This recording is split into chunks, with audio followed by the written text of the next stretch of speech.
esta ha sido una de las cámaras que ha tenido injerencia en lo que hace al no pago de una multa por retención de aportes patronales del diario La Nación y que ha permitido avanzar a pesar de, obviamente, el reclamo de la AFIP sobre un monto de 300 millones de pesos. No es poco, acumulativo y con intereses y demás, que se calcula en torno a esa cifra. Obviamente, siempre que haya un poder económico involucrado, uno va a ver que no hay tanta celeridad como cuando son funcionarios públicos, donde sí se aceleran y se frenan, el famoso freezer o microondas para determinadas causas. El tiempismo, cuando la situación política lo amerita, las causas se van al freezer. Cuando hace falta desempolvar algún episodio, se desempolva y finalmente se pone de nuevo en la agenda pública alguna causa judicial. Esto pasó con el ejemplo de lo que hizo precisamente una de las cámaras, que fue la de retrotraer una situación ocurrida en el año 2013 en una asamblea del diario Clarín.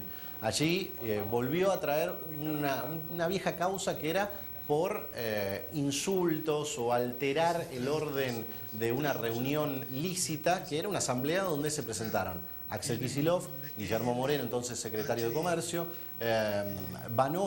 Alejandro Banoli, en la representación de la Comisión Nacional de Valores. Que coinciden con las iniciales de Héctor Horacio Manieto, Lucio Rafael Pagliaro y el otro entiendo que es la señora de Noble. Absolutamente. Bueno, pero es eso lo que queremos saber. Allí lo que hicieron fue intervenir en la representación minoritaria del Estado por la posesión del paquete accionario de FJP, que es del 9% dentro del Grupo Clarín.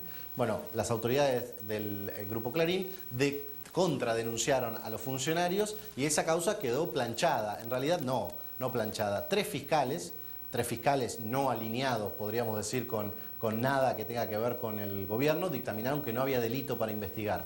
Uno de los jueces de la Cámara de Casación dijo que no había nada para investigar, pero dos sí. Y de esta manera reabren esta investigación a días de que estos funcionarios, algunos de ellos permanezcan en el poder, otros no lo hagan. En efecto, Borinsky, integrante de la Cámara, dijo que no había lugar. Sabe que se trata de un disparate. Pero Liliana Catucci, jueza que alguna vez votó a favor del ex jefe de la Metropolitana, Alfino Palacios, en una causa por las escuchas ilegales, y que así muestra claramente su perfil, entre otros fallos que se le conocen, y Ricci es un hombre denunciado por escuchas que demostrarían que estaba involucrado en un tema de coimas en el caso del asesinato de Mariano Ferreira, no en el asesinato en sí mismo, sino en la investigación, cuando presuntamente Pedraza le habría ofrecido sobornos.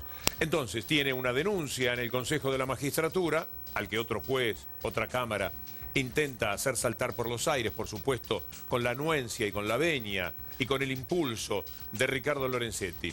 Y entonces, este juez Ricci ahora vota a favor de todo lo que se le tire sobre la mesa, a favor de las corporaciones, particularmente la corporación mediática. Estamos hablando de Clarín. Conozcamos algo de este juez Ricci. En el marco de la investigación por el homicidio de Mariano Ferreira, se inició otra causa que nosotros consideramos que es el caso de corrupción judicial más escandaloso de los últimos años y probablemente la historia judicial argentina, que involucra principalmente a un juez del máximo penal, el Tribunal Penal de la Nación, que es Eduardo Ricci. En la causa judicial se determinó una maniobra que consistió en dos momentos. Un primer momento que tenía que ver con manipular el sorteo de la causa para que recayera en la sala que integraba Eduardo Ricci. Y la segunda parte de la maniobra consistía justamente en influir sobre Ricci, sobre el juez que iba a intervenir en esta causa, y también que Ricci influyera sobre los restantes jueces que iban a intervenir. Son 3 jueces por sala. Un juez tan polémico y con una denuncia tan seria sigue decidiendo sobre la vida de las personas. Habíamos hablado de Bonadío en decisiones tomadas a 3 días y a 5 días de las elecciones, naturalmente apuntando al gobierno. Pero la Cámara en lo contencioso administrativo federal fue más lejos, en tanto que es una Cámara, y atacó por inconstitucional al Consejo de la Magistratura, que hace 9 años está funcionando. Con lo cual, los jueces subrogantes y todo lo que pasa por el Consejo de la Magistratura vuelve a foja cero, es decir, vuelve a los tiempos en los cuales la corporación, sobre todo la judicial, era la que tenía el absoluto control y se quitaba aquello que se había incluido hace 9 años, que era también la participación política dentro del Consejo de la Magistratura. Recordemos cómo hablaba Néstor Kirchner hace 9 años de este tema. En primer lugar, quiero realmente felicitar a los legisladores que votaron ayer el Consejo de la Magistratura. Es muy importante, estoy muy feliz, muy contento, porque es la primera vez en muchísimos años que un cuerpo legislativo se le anima a las corporaciones. La presión de las corporaciones, la presión de los intereses, la presión del statu quo, de querer mantener las cosas tal cual están, la presión de querer seguir teniendo una justicia subordinada y sujeta a los principios del Pacto de Olivos, cayó, fue vencida y fue ampliamente derrotada. Hemos vencido al Pacto de Olivos. Hemos dado un paso muy importante para realmente generar la posibilidad de un Consejo de la Magistratura donde el pueblo tenga verdadera representatividad. Hemos hecho retroceder a las corporaciones. Las corporaciones no pueden tener la incidencia total y absoluta sobre la justicia. Y el pueblo se expresa a través de la gente que vota. Y hay que terminar con esta vergüenza los políticos. Los políticos sinvergüenzas y que robaron a Argentina, perfecto, pero aquellos que llegamos con el voto de la gente y damos la cara todos los días. Acá los grandes negociados muchas veces se hicieron con parte de una dirigencia política corrupta, pero muchas veces también con la participación activa de las corporaciones. Nosotros tenemos la autoridad moral para hablar. Hemos generado una corte independiente y hoy un Consejo de la Magistratura donde se termina la influencia del Pacto de Olivos, las corporaciones y aquellos grupos que se han favorecido permanentemente. Y al diario de la Nación que esté tranquilo. Ya sabemos que no es un diario independiente. Yo no sé, está bien. Los aplaudo que tengan sus ideas. Son ideas minoritarias, pero que no nos quieran imponer con supuestas palabras rectoras esto que se hizo. Nosotros sabemos, yo a Joaquín lo respeto y lo quiero mucho, a Joaquín Morales Solá, pero siempre sabemos que estuvo en... Bueno, él tiene una visión de derecha de la sociedad. Es así, está bien, me parece muy bien lo que escriba. Pero lamentablemente también el diario de la Nación fue parte de esta derrota, como fue parte de la derrota cuando apoyaron a López Murphy y perdieron. Y está bien que trabajen en la oposición. No tenemos ningún tipo de inconveniente, pero que todos los argentinos sepan que es un diario opositor, no es un diario independiente. Un diario independiente tendría una amplitud mayor en sus expresiones. Y eso no quiere decir que sean malos, pero son opositores. Un fallo importantísimo previo al balotaje tiene que ver con la Cámara Federal en lo contencioso administrativo, que sorpresivamente, a 4 días de que se produzca el balotaje, declaró inconstitucional la composición del Consejo de la Magistratura, el actual Consejo de la Magistratura, una demanda que tenía 9 años. Están ocupando todos los espacios de poder que pueden. Todo el poder vuelve a los jueces y además hay una suerte de blindaje tácito, digamos, como de marcar la cancha para evitar futuras reformas. Es decir, un sector muy importante del Poder Judicial ha vivido el periodo kirchnerista como un periodo de ataque a las instituciones. Lo ha percibido de esa manera y podrían decir ellos que se han defendido ante este avasallamiento. Todo saltaba por los aires en una especie de entrega total al mundo de las corporaciones de la judicial, con Ricardo Lorenzetti al frente. Fueron contra el peón rural, le devolvieron las obras sociales a el Momo Venegas. Es decir, un peón rural ahora está entre Venegas, imaginen ustedes, Venegas poco menos que atiende en la sociedad rural. No hay exageración en lo que estoy señalando, salvo geográfica en la ciudad. Pero este es el perfil de Venegas. Y por el otro lado están los patrones, sociedad rural, por ejemplo. Con lo cual, un trabajador rural que tenga un problema va a la sociedad rural o va a Venegas.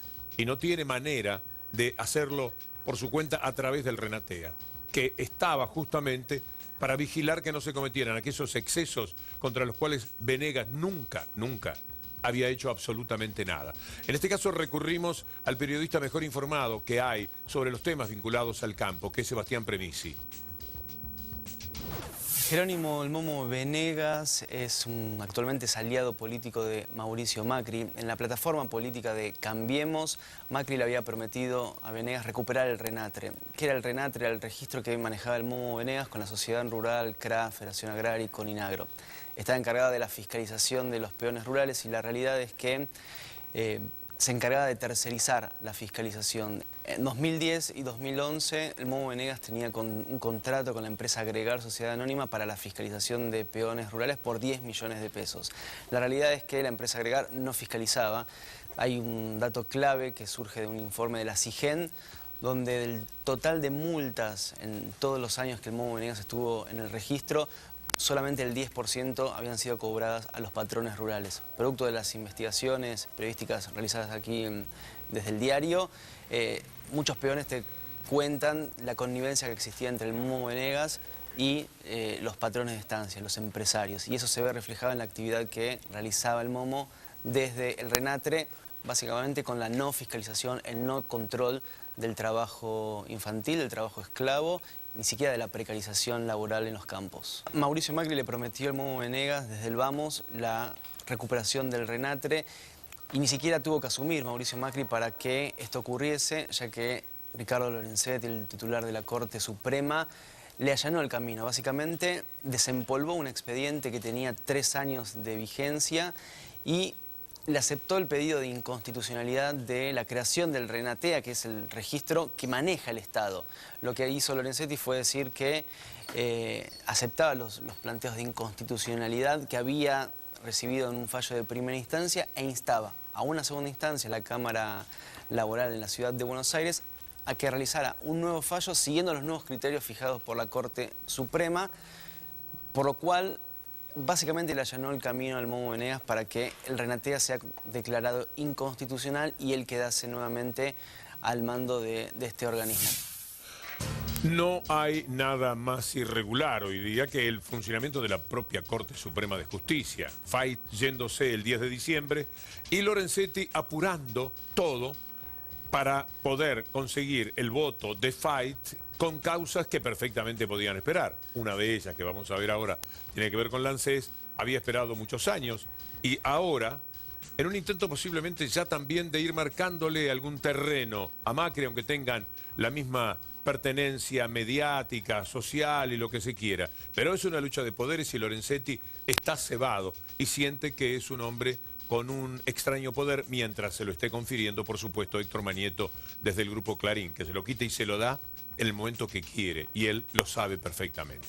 Después de la pausa, vamos a ver algo más grave también de la Corte Suprema de Justicia y vamos a mostrarles a ustedes algo de aire fresco y puro que entró en esa corporación judicial y que a lo mejor a la larga puede ayudar a que este estado de cosas cambie en un futuro, esperemos, no demasiado lejano. Enseguida volvemos.